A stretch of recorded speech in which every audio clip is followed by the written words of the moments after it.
செல்வங்கள் உங்கள் அனைவரையும் வருக வருக என இந்த கூட்டத்திற்கு வரவேற்கிறேன். முதலாவதாக நமது அனைவரின் சார்பாகவும் முனைவர் நாட்டு அன்புக்கினிய ஆசிரியர் சகோதர நண்பர்களே,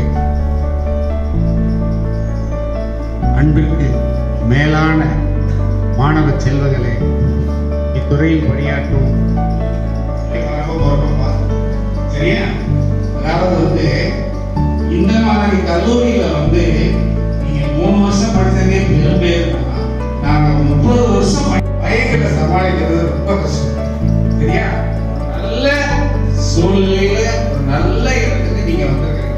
உண்மையிலேயே நாங்க அவங்க மூதாதையர்கள் எல்லாம் புண்ணிய செஞ்சதுனாலதான் இங்க இருக்கிறாங்க. புரியுதா?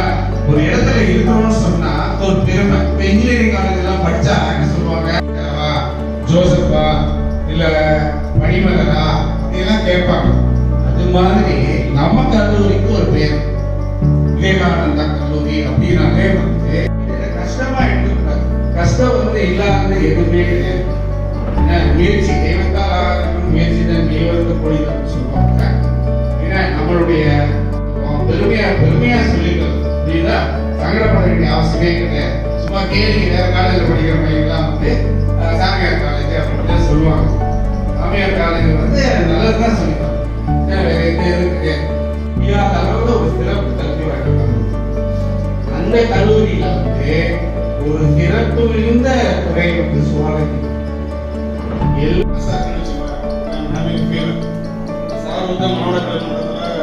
யோகா டீச்சராக நான் உடனே ஒரு 1/2 மணி நேரம் என்னோட பண்ணலாம். நெகட்டிவா இருக்கிற சேர்ந்தீங்கன்னா நெகட்டிவா தான் மீன் பண்ணுவீங்க. வரதெல்லாமே நெகட்டிவா தான். அதனால பி பாசிட்டிவ், பி கான்ஃபிடென்ட். இந்த கல்லூரி ஒரு அருமையான ஒரு பிளாட்ஃபார்ம். நீங்க நல்லா தூங்குறீங்களா? வந்துச்சா? தோழி இந்த காலேஜ் அப்படின்னு சொல்லக்கூடிய ஒரு ஷீப்பை போர் பண்ணாங்க. ஐ ஹேட் அ ட்ரீம். அவரை என்றாவது ஒரு நாள் நம்ம சுவாலஜி பார்த்தா சாதிச்சு அவங்க போய் நேர்ந்து பார்க்கணும் அப்படிங்கிற கனவோடு தான் இந்த சுவாலஜி படிக்கிறார். 1000 காசு படிக்கணும், 200 ரூபாய் கொடுத்து ஒரு புத்தகத்தை வாங்க. அந்த கட்டுப்பாடுகள்லாம் உங்களுக்கு கிடையாது. முழு நேர சுதந்திரத்தோடு உங்களை இத்தனை புத்தகங்களுக்கு மத்தியில உலகத்துல ஜெயிக்கிறவங்களாம் யாருன்னா ரொம்ப அறிவாளியும் கிடையாது, ரொம்ப முட்டாளும் கிடையாது. ஆனா நம்ம சுவாலஜி டிபார்ட்மெண்ட் அப்படின்னா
என்ன பண்றேனே தெரியாம ஹெச்ஓடிங்க ராஜேந்திர சார் இருந்தாரு. அப்போ கேட்குறாரு, கடைசி என்ன பண்ண போறீங்க அப்படின்னு. நான் சும்மா ஏதோ நான் பிபிஏ பண்ண போறேன்,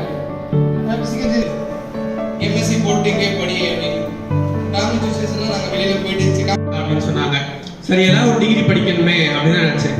நான் ஸ்கூல் இங்கே தான் படித்தேன், காலேஜ் இங்கேயே படிச்சது அப்படின்னு சொல்லும்போது சரி நமக்கு எந்த நீங்கள் ஒரு 17 வயசுல வந்திருப்பீங்க.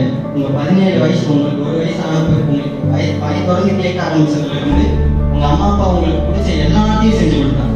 ஏன் இந்த காலேஜை தவிர உங்களுக்கு பிடிக்கிறேன்னு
50 பேர் நினைக்கிறேன்.